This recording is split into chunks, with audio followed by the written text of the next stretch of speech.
welcome again to the Columbus Metropolitan Club. I'm Matt Barnes, morning co-anchor at NBC4 today. I'm also a member of the CMC Board of Trustees. So pleased to have you with us here today. I want to take a moment to thank today's partner, the Columbus Council on World Affairs, and today's sponsors as well, the United Way of Central Ohio and Bell Harbor Management of Ohio. It's all right, give yourself a little love. We'd like to thank the Grange Insurance Audubon Center and their amazing staff for their ongoing support and for hosting us here, so I want to thank them. Thank you as well to the Center for Human Kindness at the Columbus Foundation and the Columbus Dispatch for presenting today's live stream, which is carried on CMC's social media platforms, which again you can find in your forum flyer. So I want to thank all of those for supporting today's forum.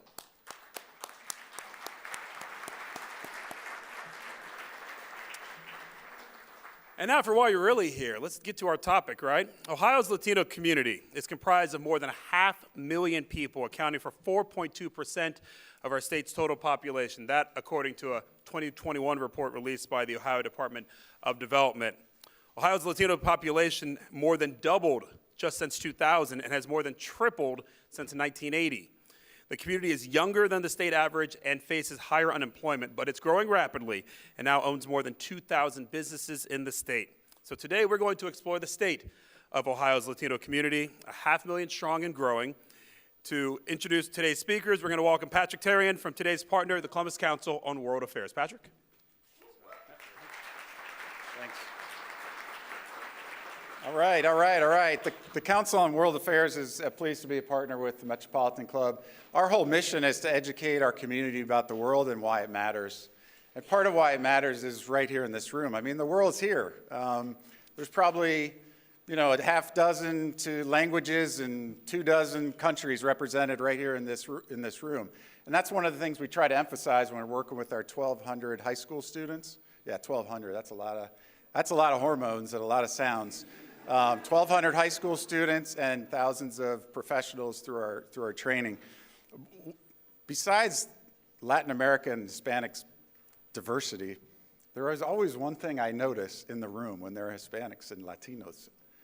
There is so much energy and laughing and joy. I mean, what the heck, right? I mean, I've been to a lot of forums, but these are always the most fun.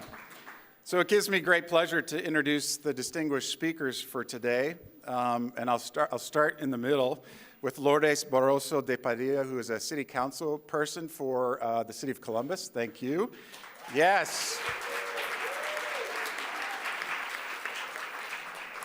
And to her left is Roland Medrano. He's CEO at La Mega Media. He's also board chair of the Hispanic Chamber of Commerce. Let's give a round of applause for Roland. And to today's host and moderator for the discussion, Jackie Orozco, who is co-anchor of Good Day Columbus, WSYX News, Fox 28. Take it away. All right, thank you so much. All right, ¿cómo están todos? ¿Bien? Nada más le faltaba la música, right? Then we could all party. All right, this is when the fun begins. So, like you mentioned, I'm Jackie Orozco, WSYX, the #1 station, yeah. So, again, we're here to talk about 500,000 Latinos here in Ohio.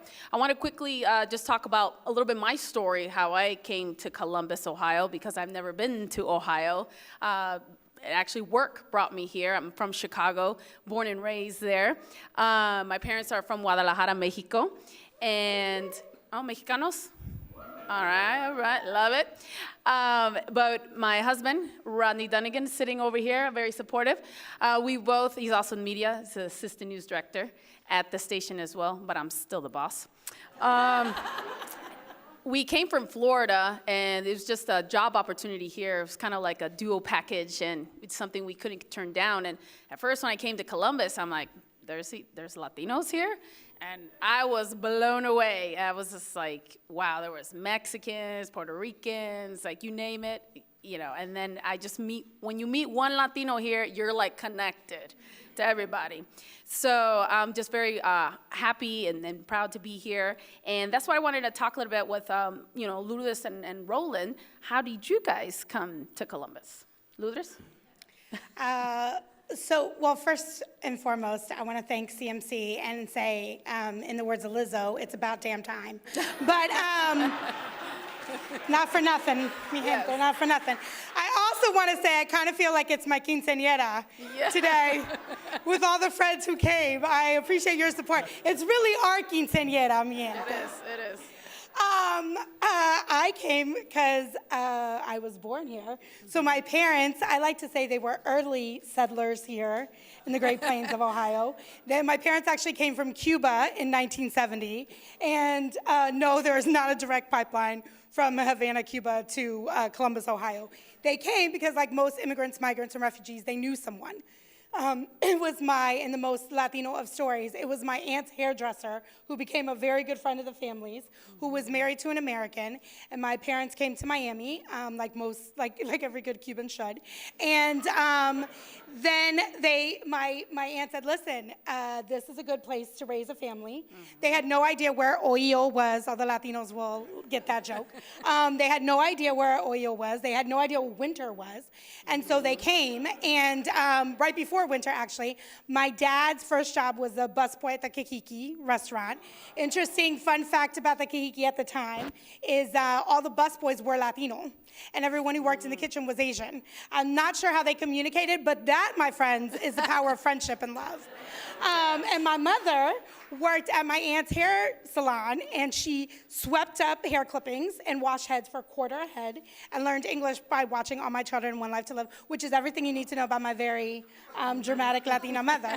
And I grew up a very Columbus kid, right? Going to Spanish-speaking church on the weekends and big dances. My dad had the first Latino food store in Columbus, which was much more than a supermarket. This was in the 80s when there was no community center. I mean, everybody was like, you met people at church or you went to my dad's store.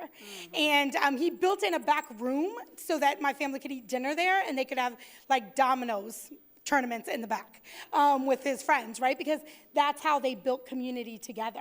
And so I grew up, I mean, like many, as a first generation kid, growing up very much in two different cultures that were, often at odds with each other. My sisters, who are much older than me, those are just facts, there was no ESL. Like, they sat in classes where they spoke English literally the entire time. I mean, and I'll turn it over because there's many more stories to tell, but this is just a quick funny story about my sisters.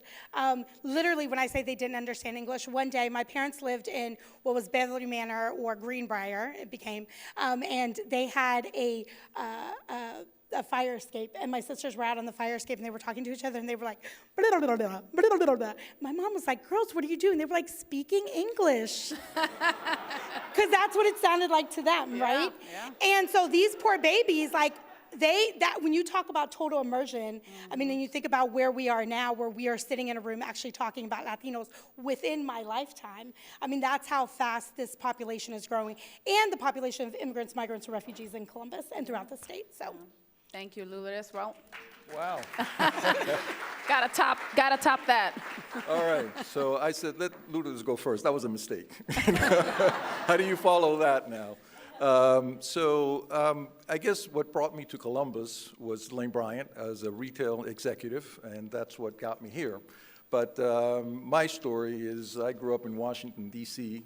It's the Gilligan Island story. Those are old enough to remember that, which is in a 2-year tour. My dad was with the Organization of American States, and in '68 we came here, and military coup, late '68, and the 2-year tour ended up being a lifetime. And so from D.C., went to New York, got into the retail business, and that's what I've been doing until 2012.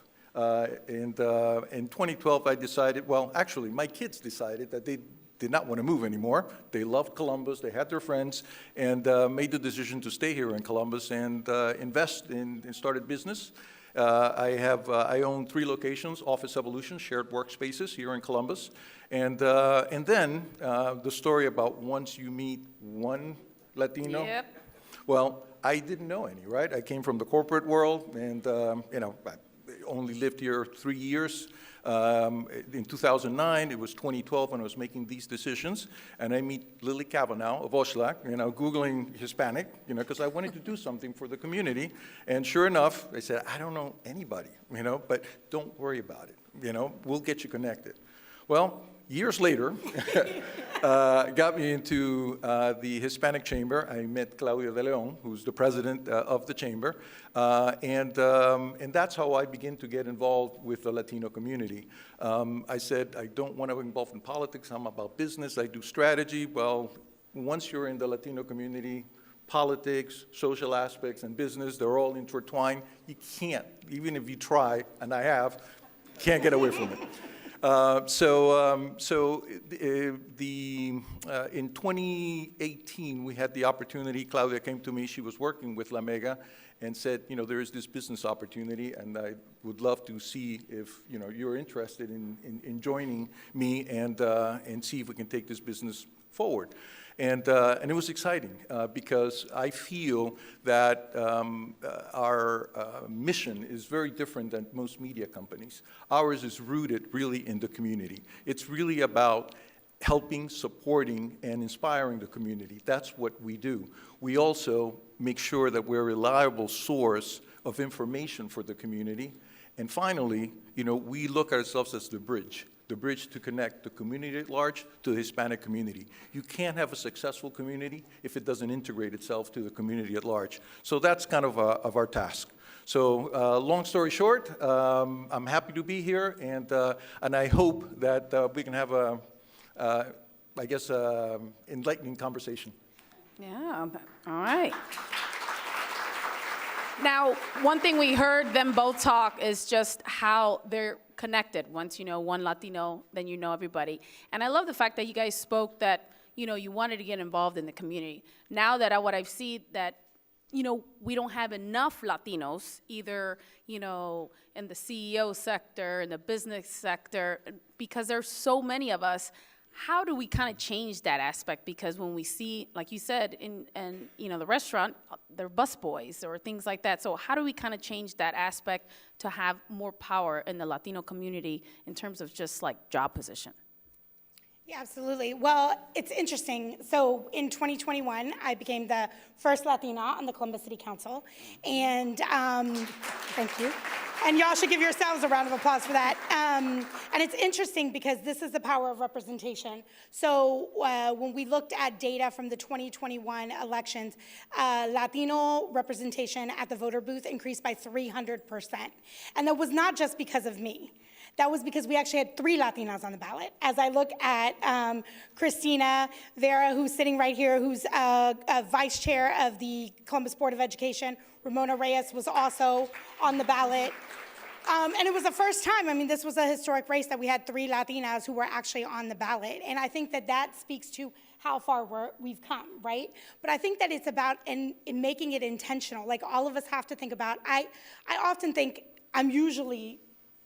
was usually the only one in the room, right? And when you're the only one in the room, you tend to think about who else is not here with me. Mm-hmm. And how do we create spaces for those people? And how do we create spaces and tables where we are inviting more voices in? In the 50 years my parents have been in this country, they've never, not just seen someone who was Latino, seen someone from our community who was at the table making decisions for them. Immigrants, migrants, and refugees are the #1 factor behind our population growth in Columbus. We will more than double our population, and they're giving projections of 2050. I think that's gonna happen a lot sooner, right? Mm-hmm. And so as we think about that, and as we think about the prosperity of Columbus, it has to have representation included, right? Because it changes the conversation. The needs of the Latino community are not different than the needs of the greater community. It's just nuanced. And so when we think about planning for the people that are furthest away from justice, all boats rise inherently, right? Because we're making it easier for everyone and for all people. Yeah, yeah. And Roland, what are your thoughts on that? Well, I think we're still struggling with cultural differences in terms of understanding how to integrate and succeed into the community at large. To me, while there are challenges in general, the biggest challenge is the one we have ourselves. is understanding that networking, owning a chair, taking a chair, because nobody's going to give you anything, is taking it and participating. We're not used to participating in the community in general. So we need to teach ourselves, teach by example first. I got out of my sofa, and here I am. Never imagined that I'd be sitting here speaking about these things, but it's important. And so it's really educating ourselves and participating to understand that if we want a seat at the table, we have to earn it. And by earning it, you have to be there present. So those are, I think, our challenges. But in general, I think also the opportunity is that the more we educate the community at large about who we are, what we are, who we come in all colors, shapes, and sizes. And it's so broad. And it's really more about a culture than a race. And that's also, in a way, our job. So it's educating the community at large as who we are and what our aspirations are. As Lourdes said, no different than any other immigrant class at any point in time. It's the same story, it's just our turn. That's it. I also want to just elevate, there are organizations that are doing good work. I look at Proyecto Mariposas, I look at Latina Mentoring Academy, I think of the Ohio Hispanic Coalition, I think about organizations that are doing things to uplift Latinos and to get them in, weld, right? Organizations that are not just Latino-centric, but thinking about our community and how do we get more people into the boardroom? How do we get more folks to run for office? And so I think it is a concerted effort because we're not a monolith. And and not just a monolith in every sense of the word, because I think also it is a very different experience that I've had as a first-generation American than my Cuban parents had, right? And there are differences that we have, and we have to grapple with that. And our parents are dealing with some of that now. Is how do we help our kids to fit in and see themselves, and how do they honor our ancestors and where we come from, but also push to be maybe a little bit more progressive, thinking differently, because we live here, right? And this is our home, and our ideas are different. Do you think a lot of it comes from just the upbringing, the parents, that motivated you to, like, for example, step into the political arena? Would you say that your parents played a big role? If you know anything about Cubans who left before 1970, every conversation over a domino game or dinner or something had to do with politics. I don't think it was my father's intention to have politically charged conversations, but I think when you come from a place where democracy literally is snatched away from you. I had two uncles who were political prisoners in Cuba. My father fought against Castro's regime, so for him it was something very personal. And so I think that as we talked about, politics, I think it was just something that we always did. And my parents always took me to vote because they were like, we literally came here for this. We came here so that you could do this, and you have to be an active participant. And so for me, I think it was just part of the DNA of every conversation that we've ever had. Yeah. Roland, what motivated you to, when you said you first came here, that you wanted to be connected to the community? A lot of folks, they just, worry about their 9-to-5 job and, want to go home to their kids. So, but you said you wanted to be connected to the community. So what made you even reach out and said, I want to do more? That's a really great question. I didn't realize the fact that most Latino families, politics is important, a part of the conversation. My dad was actually a congressman in Peru, 56 to 60, right? And so politics, if I wanted to talk to my dad, I had to listen to like an equivalent of NPR at the age of 6, to just try to engage my dad in some kind of conversation because, So yes, politics has been at the heart of everything we do, and therefore having an awareness of a community. And while my professional years is about, like my mother say, me, it's just about me, taking care of my family and building a career and so forth. Once I was at a crossroad where I had taken care of me and my family, I felt that it was important, for me to share. You get to a point where, okay, I have these things, but I also have knowledge. And I didn't realize initially that the knowledge that I just took for granted, that I assumed everybody had, you know, it wasn't the case. And once I began to understand that, that's when I realized that, you know, I can really bring something to the table here. I can contribute and share my experiences, share my knowledge, and hopefully, you know, contribute to the society at large. And that's really what got me motivated to get involved. But it just took a little drop, you know, and again, my thought was, I'll do this for 5-6 years. You know, it's now 10 years later, and I don't see the end of the road yet. So once you're in, I think you're in for life. But it's so rewarding, and I really think I thought I was stepping in to contribute, and actually I think I've gotten a lot more out of it than perhaps I've given. Yeah, and Lourdes, we were just speaking a little bit earlier about just the pay gap, and you know, Latinos are one of the hardest working, you know, people that I know, the community.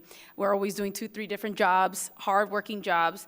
How can we change that in terms of just, you know, motivate people to say, hey, what I'm doing with my skills, I could own my own business instead of working for somebody? Well, so it's interesting. I always say that immigrants, migrants, and refugees are natural-born hustlers. We make, bake, create, consult on something, and it's usually your side hustle. It's not always your main hustle. So it's really about how do we make it so that the thing that you love to do is the thing that feeds your family and gives you security, right?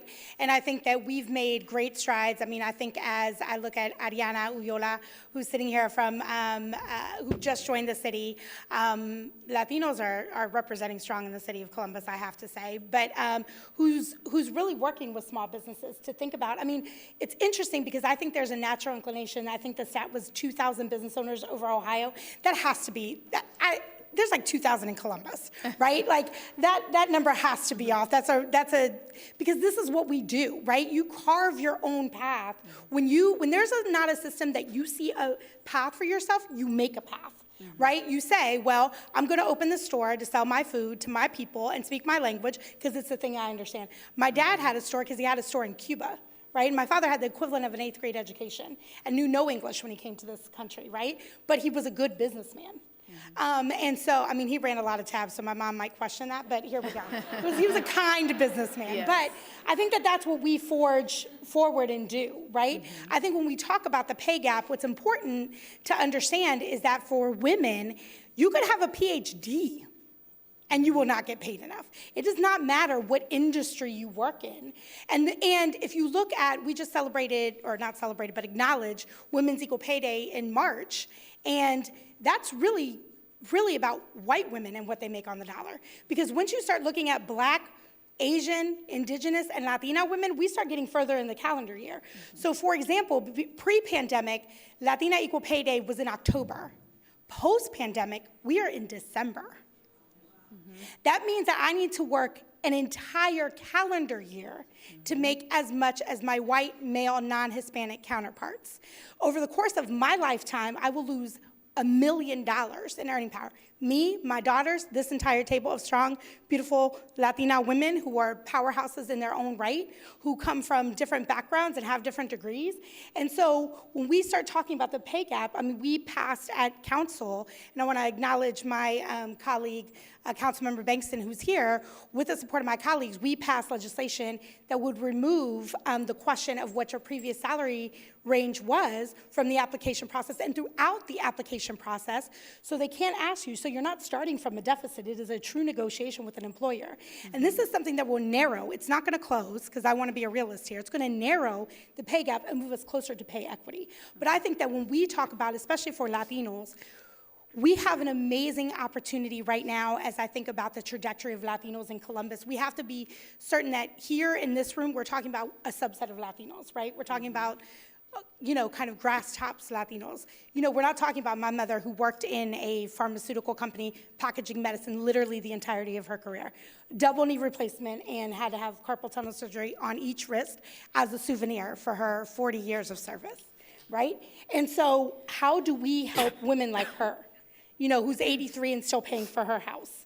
You know, because that was her only safety net. And that's the reality of what we're talking about, is a chasm between these two kinds of Latinos in our community. And so how do we really start to close that gap? We have amazing opportunities with our unions, where we know that we have skilled workers that are coming from other parts of the world that are coming here that could go in and that could get certifications debt-free. And we're going to need them because as we look at companies like Intel and other companies that are coming in, those are amazing jobs. And you know what we're always going to need? A plumber, an electrician. We're always going to need someone who's skilled, because if a zombie movie has taught me anything, those are the people who are going to save us and rebuild society. So we're always going to need those jobs. And even if you decide to go to college, you are still going to be able to support your family. It's a road to the middle class for people. And so we need to start having these conversations. The Columbus Promise is another way for our young Latinos to go to college and see a path for themselves for free, debt-free. And we need to get our families to understand what that means, because there is dignity in that work, there's dignity in that job. And it's not the old school, like, I came here, you're gonna become a doctor and a lawyer. I'm like, mommy and papi, that is not my path. But I will make you proud. So. Yeah, and Roland, I think a big thing, what she was saying, is just the lack of education. You know, me growing up, you know, like she said, doctor, lawyer, that's it. Do you think just being part of the media as well is just informing the community, hey, there's grants out there, there are programs. A lot of people don't even know what's in their backyard, basically. That's true. I think education is critical. You know, from a business perspective, the opportunities that the Latinos have are tremendous. Everything is really served. But, for example, for me, when I speak to many small businessmen, they lack financial literacy. It's so important. You know, you can't project a business, you can't scale a business if you don't understand the basic principles of accounting to begin with, let alone finance, right? So that type of education for business, I think it's very, very important. And I think as a culture, we're extremely creative, we're extremely independent. And that is what drives us, you know, to being entrepreneurs. That's what drives us to open that store, to open the cleaning services, to, you know, open the landscaping service. And it is that desire to be independent and to provide for your family. But I also think that it is part of the reason we're all here.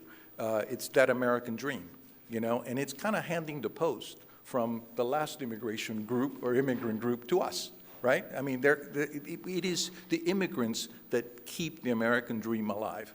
And I think that is what drives us as well. So it's our sense of creativity, independence, and the continuous search for the American dream. Yeah, and speaking of the American dream, though, with inflation and things going up, there was just some debate that if we loosen the restrictions on immigration, that would help fight inflation. Would you guys agree on that?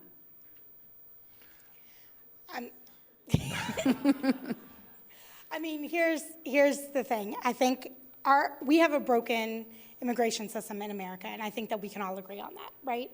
I mean, I think that when you start to go down the list, even if you think of Latin American countries, we have probably 50 different policies, right? Depending upon how you come here, depending upon what status you come under. It is a nuanced system. It is hard to navigate. And once you start to once you get into, like, you need a master's degree to understand immigration, something is inherently just broken, right? And so we need to really start to think about and change the conversation about what that means, especially as I think about our dreamers. When I think about the young people, I mean, you know, again, I think about that story with my sisters, right? Who knew nothing about America, who knew nothing about the language, who literally sat in a classroom every day where things were happening around them and they couldn't participate, right? Mm-hmm. That's essentially what we would be doing to these young people who have known no other home than this one, right? And for us to say to them, now we're going to send you to a place that you have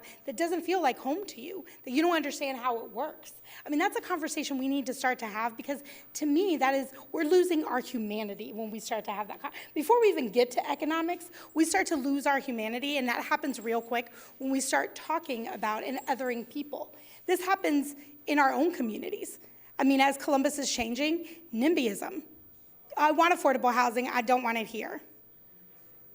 I don't know where I want that affordable housing. I don't want renters, which also, by the way, where are your kids going to live? Whose kid is coming out of college and buying a house? Aren't they renters? So which renters do you not want in your community? And so I think that that's the conversation that we need to start to have, because I think the more that we other each other, the further that we get from each other's humanity, we start to, it messes with the entire ecosystem. Once we lose our side of humanity, it messes with our economics. It messes with our prosperity. It messes with our legal system. It changes everything for us. And so for me, I want to start the conversation from what are things that we can do in our community. I will say this. As a legislator in the city of Columbus, first and foremost, the top of mind to me is the prosperity of our people and our families, no matter where you come from. If you are here, you will be taken care of. And that is a policy. I can't change what happens in Washington. I can certainly influence it. I will say this whole room together, we can start to make some changes in Washington. Yeah. Right? But as a legislator here, I can certainly start to change policies that affect our families here and keep them safe here and take care of them once they get here, so this can be a place that they call home. Yeah. Roland, you want to add to that? To me, immigration is economic growth, economic development. That's, to me, what it is. And I think if anybody has open positions right now, whether you're managing or own a business, getting help right now, it's very hard. So you can't grow a business, you can't grow an economy if you don't have immigration, a good immigration policy. You know, I look back at I think it was the 80s, Japan was going to, I think outpacing the U.S., the trajectory. But guess what happened? They ran out of people. Their immigration policy was horrible.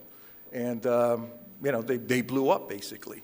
And to a degree, that's kind of what we're seeing now. We are all struggling to fill positions and to grow because we don't have enough people. So that, to me, is the most important piece about immigration. It's been politicized, unfortunately, but take that piece away from it. I think once we overcome those, the political games that we're playing with it, I think once we get down to business, I think we'll find sound policies that will help support the growth of our country. So that, to me, is what immigration is, sound policies that allows people a path to citizenship, those who are already here and contributing, and facilitating those that want to come and can contribute. I mean, there are professionals out there ready to, doctors, engineers, ready to come in and contribute from day one, and I mean, we just need to create the path for them to come and join us, and that also, for me, will contribute to innovation. It's a different thought process that they've grown up with, a different way of approaching their careers or professions, and they can contribute as well. So immigration, for me, is economic growth. It helps innovation as well. And I also think that as we have the immigration conversation, it's not just Latinos coming to America. We border. It's interesting fun fact, and I wish I had all of the fun facts, but Google's your friend too. At one time, there were more Canadians who were here who were undocumented than there were anything else. And somehow, I think when we talk about the face of immigration, we have almost squarely made this a Latino issue. And number one, that's also harmful to other communities, right? That's harmful to everyone else coming from other parts of the world, because this is part of their story and their struggle as well. And also, it has become, to your point about, it's not even just political, it's like demonizing people who are coming here. And so, again, it's a very dangerous, slippery slope as we talk about it. We are one segment of the population that has to deal with immigration issues, just like there is a whole world of immigrants, migrants, and refugees that are joining us in this struggle here that come from literally every corner of the world. If you've gone to a naturalization ceremony, you will see countries you've probably never even heard of. And I just think it's important to elevate that this really is a community issue, not just a Latino issue. Very well said here. All right, we are going to move to questions, though, from our live stream and in-person audience in just a few minutes. Or should we do that right now? Should we be moving that now? Oh, one more question. I do want to ask briefly, after all that you said, do you still believe that it's possible to achieve the American dream? Absolutely. You know, to me, it's alive and kicking. You know, many, you know, when I tell them, yeah, people want to come here, have still family, some cousins, you know, they still want to come here, meet people that, you know, I wish it wasn't so difficult to get in, but, you know, I think there's so many opportunities there. And friends tell me, you know, non-Hispanic friends say, man, with all the mess that we have going on here, people still want to come here? Absolutely. Have you seen the messes that are out there in comparison? You know, we're in great shape, you know. So yes, I do think, and I also truly believe that the American dream is alive and kicking because of us immigrants. Okay. Lourdes? Short answer, please. I know. But this is a hard question here, Jackie. I mean, I think it's what is your definition of the American dream? And I think that for too many people, the American dream has been a dream deferred. I mean, even people who have been in this country for generations, right, centuries. And I think that the idea, I mean, democracy was an experiment, and I think we're still experimenting with it. And what that dream means to you might be different than what it means to me. And I think that, you know, when I think about on the very basic level of, again, like if people are willing to cross an ocean or a desert or get on a plane and like literally have no idea what is on the other side, they just know it's better than what they are leaving, I think then we have a responsibility to meet that expectation of safety and security and prosperity, whatever that means for that family. All right. Well, it's CMC's long-standing tradition to take audience questions. So Lainey Cuthbert back there with CMC's curating questions for today's live stream audience. For those of you with us in person, please join Lainey at the microphone. And out of respect for others, please keep your questions brief and to the point so we can get as many as possible. And we don't, you know, have a little hook to say, okay? Remember, it ends with a question mark. So Lainey, what's the first question? Thank you very much. Freddie Jimenez, and I'm very sorry if I've mispronounced your name, Freddie, asks, in regard to the professionals coming to the U.S., what can we do for their credentials to be acknowledged and accepted? This is a major barrier for Latinos coming to the United States. Yes. It's true. Yes, it is a challenge, and I think there are programs that are being developed to expedite the process. I think, again, resources are there. People don't, you know, I kind of go back to Ellis Island, right? I mean, immigrants came in on boats, they were processed, they were told what they needed to do, where they needed to go, and they were on the mainland, you know, ready to take them and point them in the right direction. We're lacking that, you know? So basically they're coming and they don't know where to go, so they reach to the friend, to the cousin or whatever, and they may or may not get the right information. And you see somebody that is an attorney, an engineer working as a waiter, right? Because they gotta live.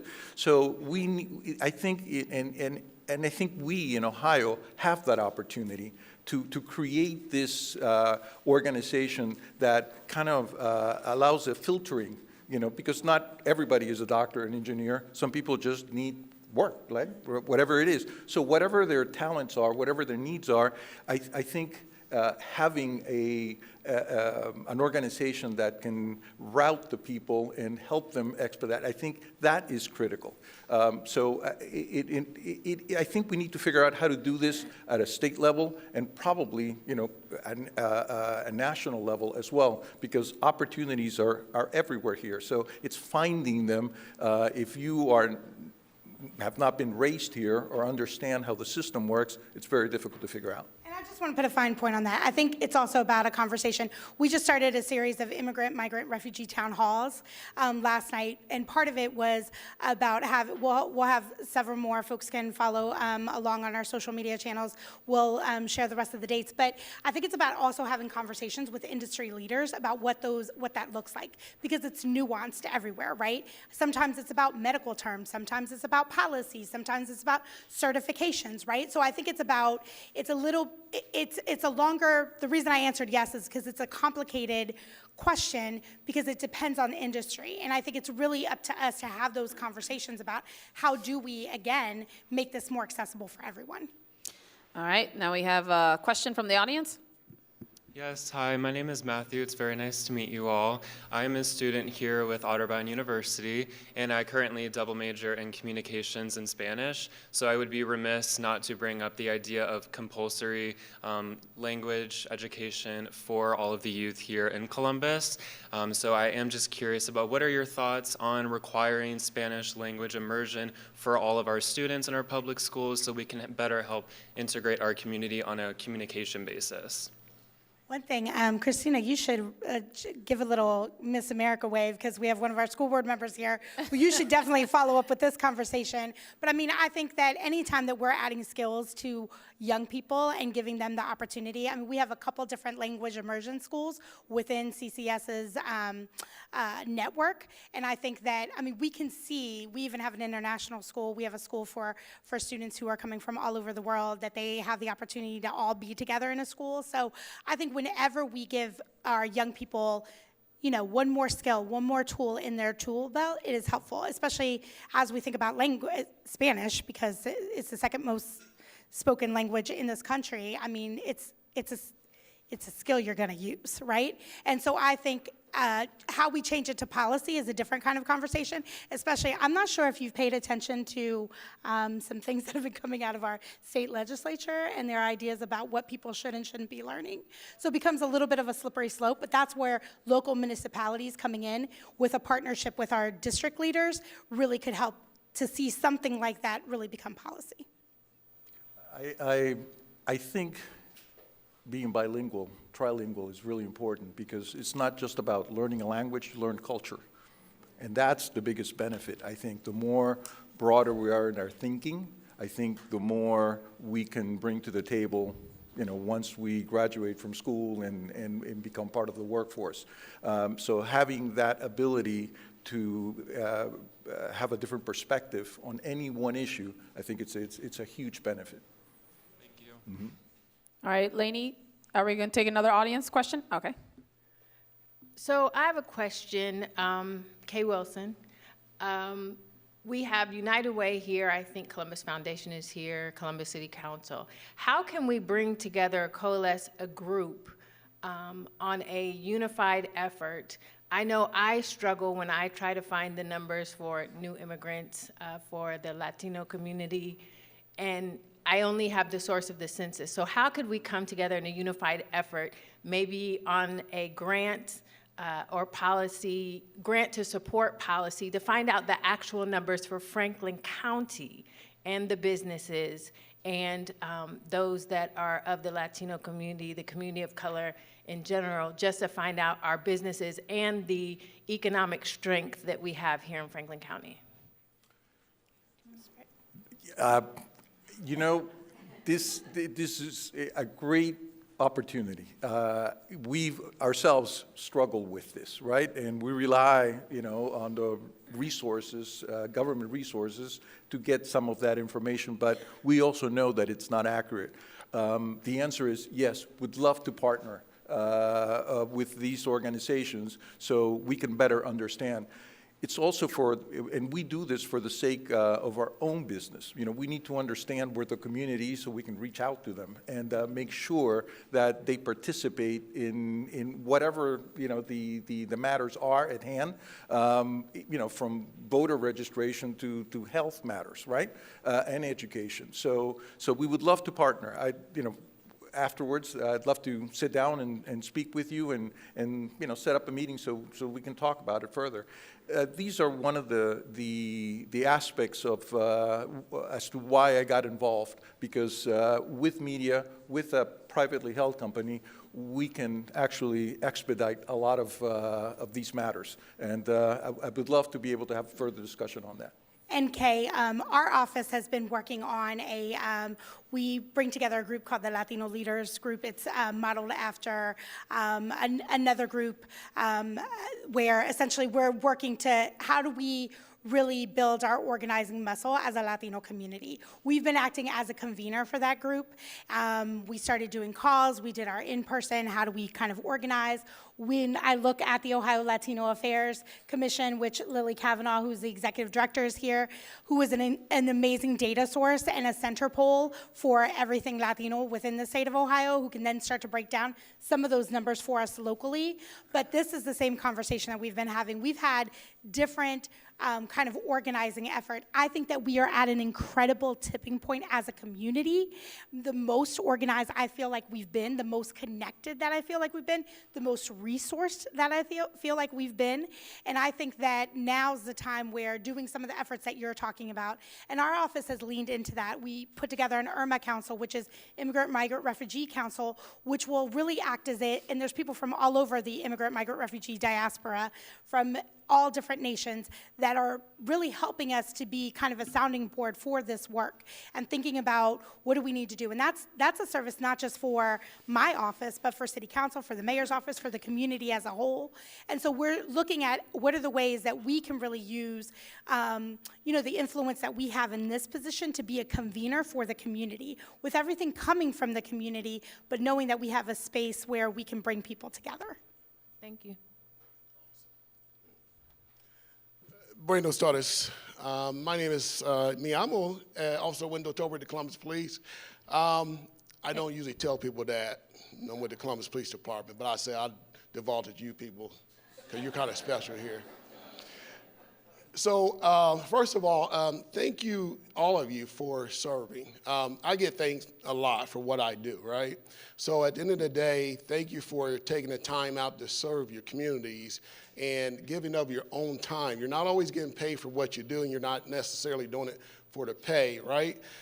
With that being said, thank you for what you do. A few things I wrote down as you were speaking and so forth. I wrote down integration, cultural differences, participation in the communities, educating the community, and also Latino organizations. So with that being said, I'm a community liaison officer. I'm on the 9th precinct on the east side of Columbus. Anybody knows anything about that? Basically between Eastland Mall, Broad and James Road area, Councilmember Barroso de Padilla, I believe that's your area. So with that, I been on the department about a little bit over 25 years, born and raised in that side of the area, on that side of town. Since I became a community liaison a little bit over a year, the word I keep hearing here is community, okay? So I'm a community liaison officer, right? I'm not a black liaison officer. I'm not a white liaison officer. I'm a community liaison officer. With that being said, the Latino community is part of that. So with that being said, I had an event last year. It's in the Fairmore area. There's I know because I worked there quite a bit, there's quite a bit of Latino population in the area, and I wanted to reach out to them last year. Some people gave me some promises that didn't come through, but anyway, with that being said, we're going back out there to this area where we were able to donate to brand new basketball hoops in ground to where they didn't have any. We want to donate brand new picnic tables and in-ground grills where there used to be. A friend of mine would like to install 2 soccer goalies, professionally installed. All right, what's the question? At the end of the day, the question is, how do we make that connection? Okay, 1, 2, I get that deer in the headlight look as far as a police officer is concerned, and I hate that for the individuals that give me that. I don't know if it's from back home or what they've experienced here. How do we break that barrier? How do we bring it down? How do we get that connection? How do we get them to come out and join and serve and be interested in serving the communities that they live in as well? Yeah. So I will start. So, you can always reach out to my aide, so we should talk. That's actually, as you know, my elementary school where I went to Fairmore is my elementary school and around the corner from my house. I think that the conflict, it is I think today in America, as we talk about our conversation with police force, I mean, I think it is a complicated conversation. And when people think about safety, they pull on personal experience. And that is at the top of mind for people. And you bring your entire self and your entire life experience into anything that you encounter. And I think it becomes even scarier when there's language barriers. It becomes even scarier when there's cultural barriers that you don't quite understand, and you don't understand situations when they're happening and emotions are high. And so that's probably a lot of, we've done some work with CPD around talking with immigrant, migrant, refugee communities. How do you work with them? Understanding the cultural impact, understanding what they might be bringing, the information that they have from where they came from, the information and the experiences that they've had here. And so I think it's an ongoing conversation. And again, one where I think people need to come with open hearts and open minds to listen, to understand how we work through the problem, not around the problem. So, and I appreciate you elevating that. And again, I think having that continued conversation, thank you for your service to the East Side. You're also a fellow Eastmore warrior, so I appreciate that. But let's continue to talk. I agree. Let's talk. That's what we do. We connect the community to services, to organizations. You know, come on board, and I think during 12 to 1, I think we have a space where, you know, community leaders come and tell us about what they do, or tell the community, our listeners, what they do. We have a newspaper. They can do the same. So let's work together. That's what we're here to do. We're here to connect. Go ahead, Lainey. All right, from online, Cesar Dominguez asks, how do we encourage Latinos to build trust in the U.S. banking system and start investing? I guess this actually applies to all of us. How can we change the negative narrative of banks and Wall Street? These are very, very deep questions, Frank. I'm glad you're going first. I didn't say I was going first. I was commenting. I mean, I think, first of all, I think, again, when we start talking about Black and brown people are underbanked, period, right? And there's a myriad of reasons. There could be identification issues, there could be trust issues, there could be access issues. And I think that the same way that we take the approach, a learning approach, into working with organizations that are culturally competent so that we can begin to have the conversation to break down barriers for people. I mean, I think with everything, you know, it's interesting. We were having this conversation last night at the town hall. Working with our community means that it's nuanced, right? It means you're going to have to put in 10, 15% more effort, but what you're going to get back is exponential. And so I think that makes people nervous about how they do that.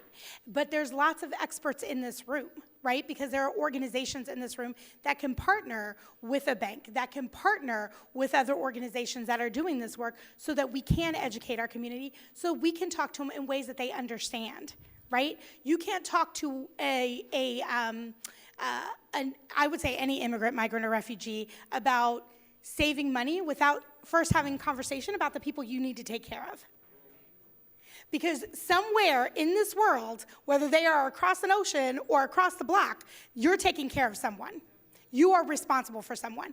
So in my mind, I can't get over saving for me first. How am I going to do that if my mom's not going to eat? And so I think, again, it's a nuanced conversation. It just changes our approach.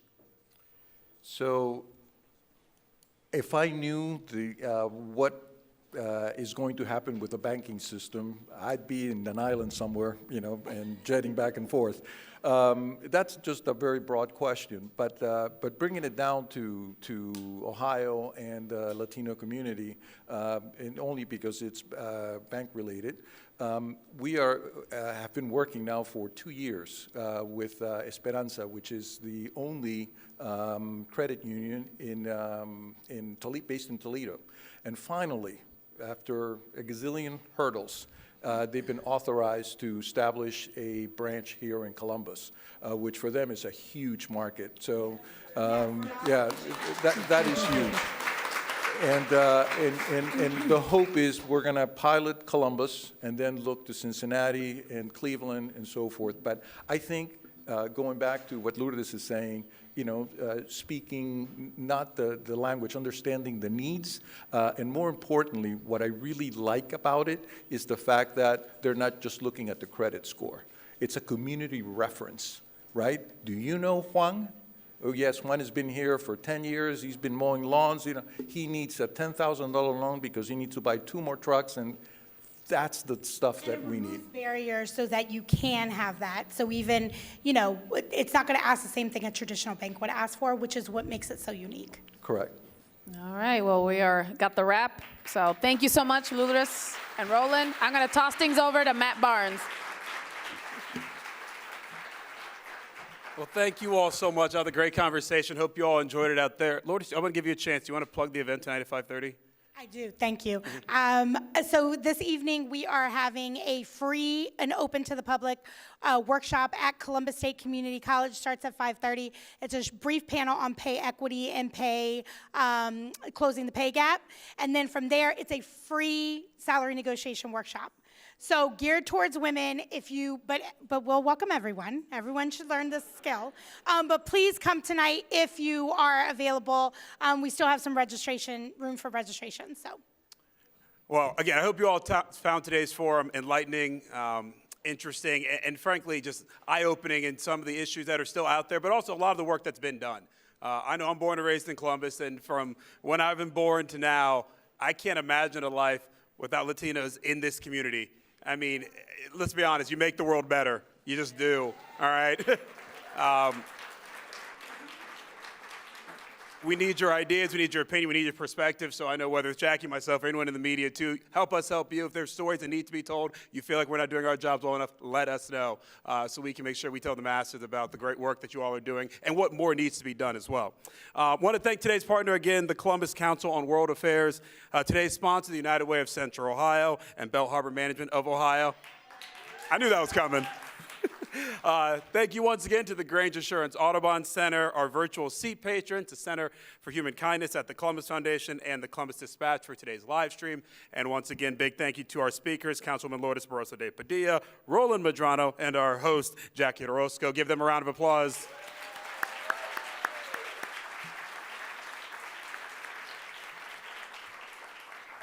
And listen, if this is your first forum, don't make this your last one, right? We have a lot of great ones there in the forum flyer, including next week. Next forum, a one-on-one with former Ohio Governor Dick Celeste will be here at the Audubon Center. So take a moment, also answer that short survey on the forum flyer. And again, make a note to come to a future forum as well. Have a wonderful Wednesday. Thank you so much for coming. Appreciate it.